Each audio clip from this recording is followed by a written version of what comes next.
I welcome again to Island of Input. We're actually up in Santa Cruz Mountain on the hills. We're actually at Monroe College, yes. And we're going to talk to one of the greatest schoolboy coach in the history of Jamaica. I'm talking about Patrick Jackie Walters. As a matter of fact, I did something on my channel with top 10 coaches for schoolboys, and I have him as number one. Mr. Walters, welcome. Thank you, sir. Yes, man. Tell us how you get introduced in this football. It was in 1973 actually, Right. by a gentleman named Clovis McLean. Yeah. He was permanent secretary of the Ministry of Housing at that time. He was also a very good friend of my father. Yes. So I used to keep going to these minor league games, under 17 at the time. And one day he said to me, Jackie, come coach the team now. And it all started there. Now started there. Yeah. I am following you, and you say you coach minor league in Kasafa and the U14 and so on. So you actually started from the grassroots. Yeah, man, definitely. Yeah. Coming up right through. Uh-huh. In 1978, you went to Camperdown. Yeah. Tell us about that experience. Well, Mr. David Burgess was a football player, Cavalier. His father had spoken to the principal of Camperdown at the time, Mr. Brown. And that's how I started at Camperdown. And what was the title? What you won at Camperdown? Well, I won the first year, 78 and 79. 2 years? 2 years straight, yeah. 2 years straight, Manning Cup? Yeah. Actually went there in 78, won 78, first year I went 79. Yeah, I won Oliver Shield 79. 79? Yeah. Coach, you came to the country now, based on what I was reading. You came to Clarendon College. Yeah, Clarendon College first, yeah.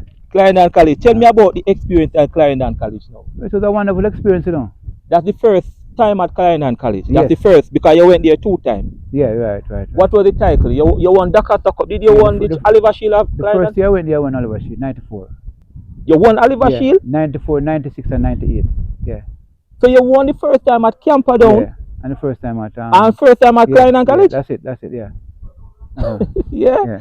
So coach, but you did not go back. You did not go back to Manning Cup. You stay in the country. Yeah, man. What? You went back to Manning Cup? No, sir. So why? I was reading about that. I was trying to pick up a next Manning Cup team that you coach, but you have never. No. You stay in the country. You went to Clarendon. Yeah. Then Glenmuir. Yeah. Yes, coach. I'm trying to find out, coach. Was you the first? And was you the first coach that brought the Dakota Cup to Glenmuir? Yes. They were very successful with the Walker Cup with Ben Francis. Yes. Yeah. That was what was puzzling me, because I know they won the Ben Francis before you went there. Definitely. But you won the first Dakota Cup for Glenmuir. Yeah. Coach, how was that experience? And let me tell you, to what I understand at the time what was going on, a lot of persons were upset in a way that you left from Clarendon down to Glenmuir. What was that in all of that? Well,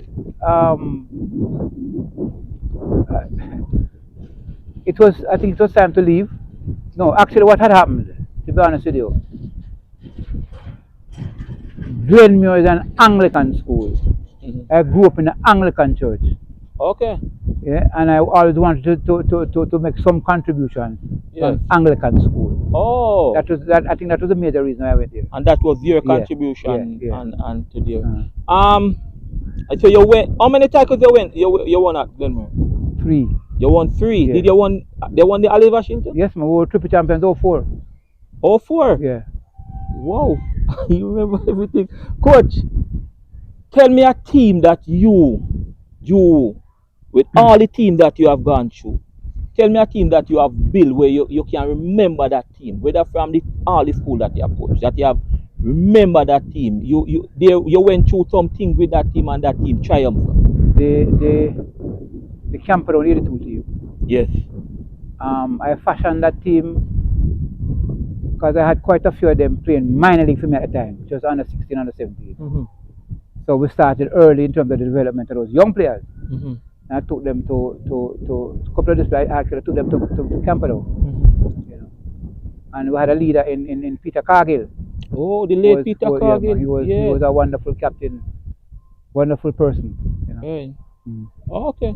And you have been around the national team too? Well, I was involved with the under 17 program that went to the World Cup. I was coach of the team, Yes, the World Cup. An assistant coach at Downswell, to the Under-20 World Cup in Argentina. Do you think you get a fair chance at the national, especially with youth coach? The Under-17 was quite good. That experience was quite good. It was quite good. You know, but ever since Simon's left, there's never been the same approach to the football. Never been. Oh. Yeah. And then, have you ever been approached about coaching a Premier League team? I used to coach Harborview one time. You coach Harborview? Yeah. Oh, I didn't pick up. I coach Harborview, I coach Galaxy. Back in Clarendon, back in the days. Yeah. But the problem with that, I'd have to wait until the Schoolboy finish. Yeah. You never start. I didn't start from day one. Oh. And to me, that was a problem. You have to go over like January. Yeah. And what is it different now with Schoolboys now, different from back in the days?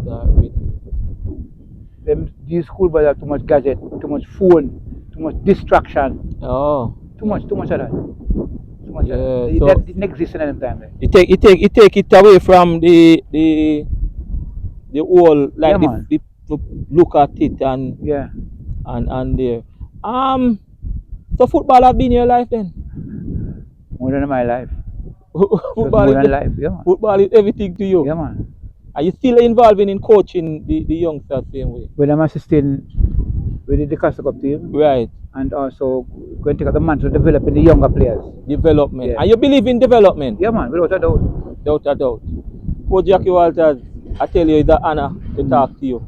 As a matter of fact, how did you get the name Jackie? Because people said when I was looking, I said Jackie Walters, and it carried me to Patrick Jackie Walters.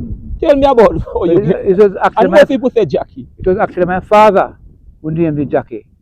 After I don't know if you remember this great baseball player in America named Jackie Robinson. Yeah. I got the name because of that. Oh, he was a man who loved baseball?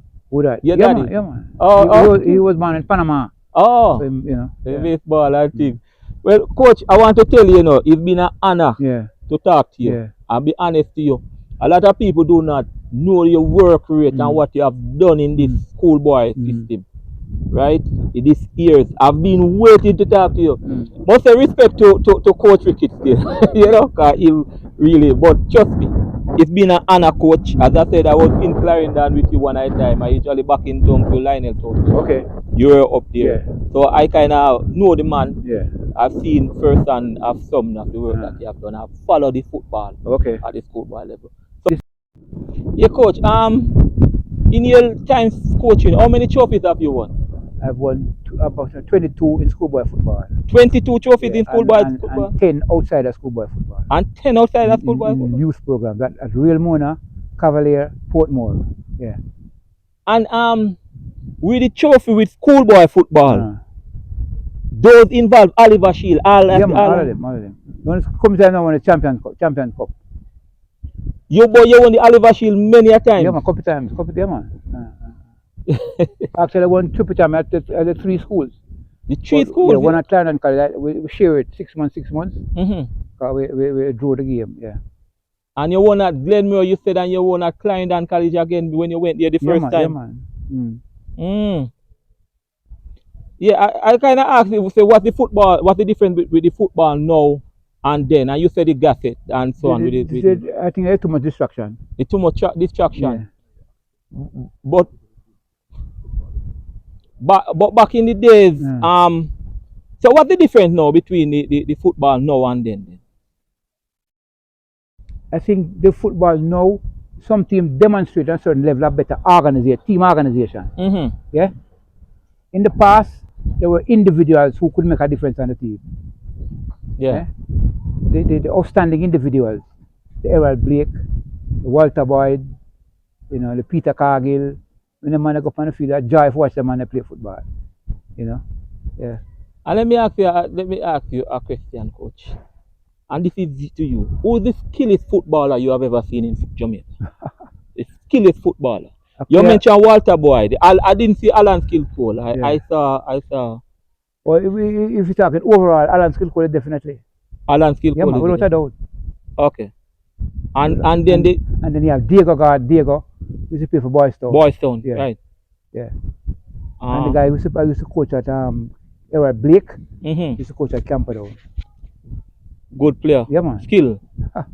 And let me ask you, do you think that you should allow players now to express themselves on the field? Of course, how you mean? Of course, that is it.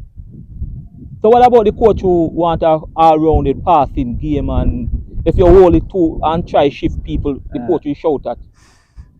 you have to. That is. If that is the coach's philosophy, Mm-hmm. and if he can be successful, that way, fine. But in order to develop outstanding individuals, as Arsene Wenger say, you're coaching a team, especially the young players. Mm-hmm. You instruct them, but at least 20 minutes you must give them the freedom to express themselves on the field. Let them just play. Yeah, let them play. Yeah, that's what he says in terms of overall development. All right. Yeah, man, bless.